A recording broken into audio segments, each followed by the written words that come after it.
Oui, bonjour, c'est Jean-Philippe Rivière. Alors, je vous continue à vous présenter des fonctionnalités de Waspel. Aujourd'hui, j'ai décidé que nous allons partir d'un exemple concret. J'ai récupéré dans les annales des BTS une épreuve de BTS en mathématiques, une épreuve commune. Et on voit cette épreuve, elle se déroule sur 3 pages. Donc, il y a tous les éléments de réponse, enfin les deux questionnements plutôt, avec une organisation en exercice, sous-parties, petites questions, etc.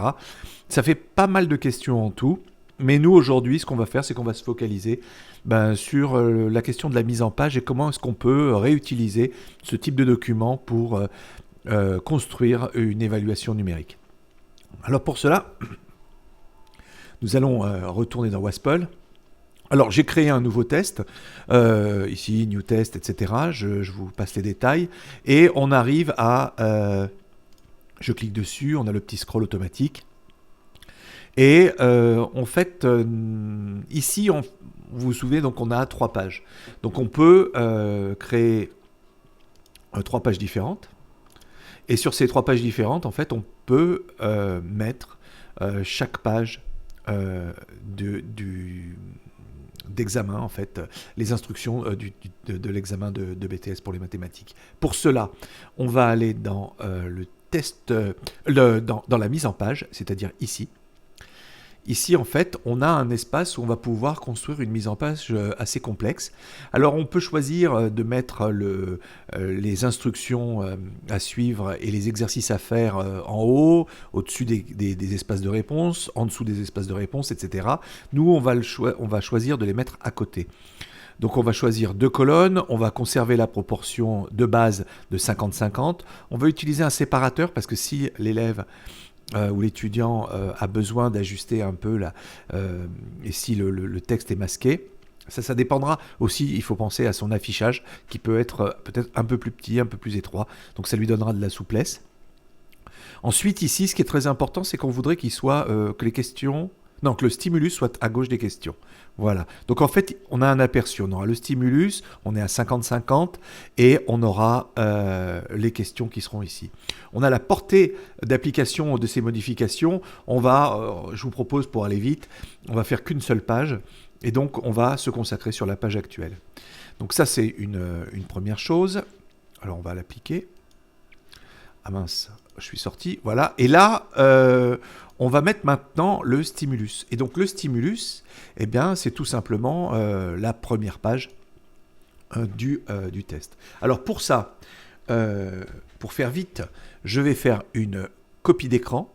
Je vais dessiner un rectangle dans ma copie d'écran qui va permettre d'éliminer, on va dire, beaucoup d'espaces blancs qui prendraient pas mal de place voilà, dans l'affichage. Et je vais ici, alors en fait, ici, comme vous pouvez le voir, j'utilise en fait un éditeur qui permet d'insérer autant du son, des images, des vidéos également. Et donc, ce qu'on va faire, c'est qu'on va coller l'image ici, tout simplement. Donc, vous voyez, il n'y a pas de manipulation très compliquée. Et on va appliquer à cette page. Donc, maintenant, nous avons nos 3 pages. Bon, il n'y en a qu'une seule qui est réellement faite ici, là. Et vous vous souvenez donc, ici, par exemple, la première question, ça va être résoudre l'équation différentielle et l'équation est proposée et on fournit la formule suivante, etc. Donc ça, cet élément-là, c'est vrai qu'on pourrait copier ça et l'intégrer au test tel quel. Mais bon, là, ici, ce ne sera pas le cas aujourd'hui, donc on va se dire, tiens, on va faire qu'un élément de réponse. Pour cet élément de réponse, on va choisir un rich text. Alors pourquoi un rich text? Je vais vous le montrer tout de suite. Donc ici on va utiliser, on va dire que c'est l'exercice 1.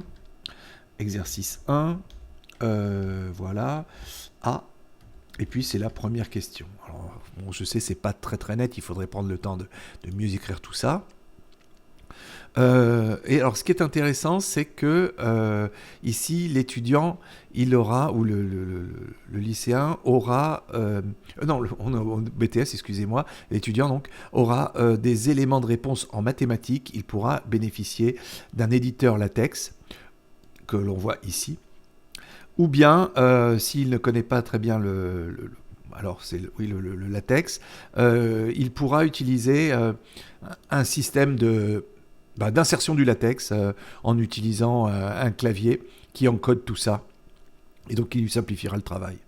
Alors, donc on a maintenant notre premier élément. Je ne vais pas vous détailler les questions, mais dans une des questions, il est demandé une courbe. Donc en fait, il y a beaucoup de solutions pour dessiner une courbe. On a même une interaction de dessin. Mais, alors je vais ajouter une interaction. Mais en fait, il y a un moyen très très simple de dessiner une courbe, c'est d'utiliser GeoGebra.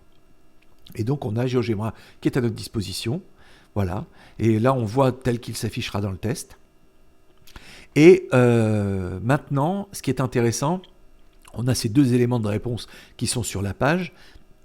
On va essayer d'avoir, avoir un aperçu rapide de comment se présentera le test aux étudiants avec ces deux éléments de réponse et les instructions. Donc ça donne le test preview. Voilà. Donc on voit ici comment... on voit ici la première page, telle que je l'ai insérée. Ici, on peut jouer un peu sur les marges pour redonner un peu d'air. Mais voilà. Alors, il faut savoir que le test preview est toujours en mode entraînement, c'est-à-dire que ces boutons-là en réalité disparaissent. Il n'y aura pas la possibilité de soumettre depuis l'item. Ce sera à la fin du test que les datas seront envoyées. Ce qui veut dire aussi que toute la dimension, parce que ici on peut jouir par exemple de savoir quel est exactement le score de l'item. Ici, ça c'est à vous de le déterminer dans Wespel. Je rappelle que quand vous êtes au niveau du test runner, bien vous avez le choix. Vous êtes en mode examen ou vous êtes en mode apprentissage. En mode apprentissage, vous aurez le droit d'avoir les éléments de score, les éléments de réponse, etc., etc. Bien sûr, en mode examen, vous en serez privé. Donc je reviens ici sur cet élément. Voilà, donc c'est ce que je voulais vous présenter aujourd'hui. Comme vous pouvez le voir, on peut très très facilement donc intégrer les consignes d'examen et les éléments de réponse. Voilà, j'espère que ça vous aura intéressé, que vous en trouverez une utilité dans votre pratique professionnelle. Je vous remercie, à bientôt.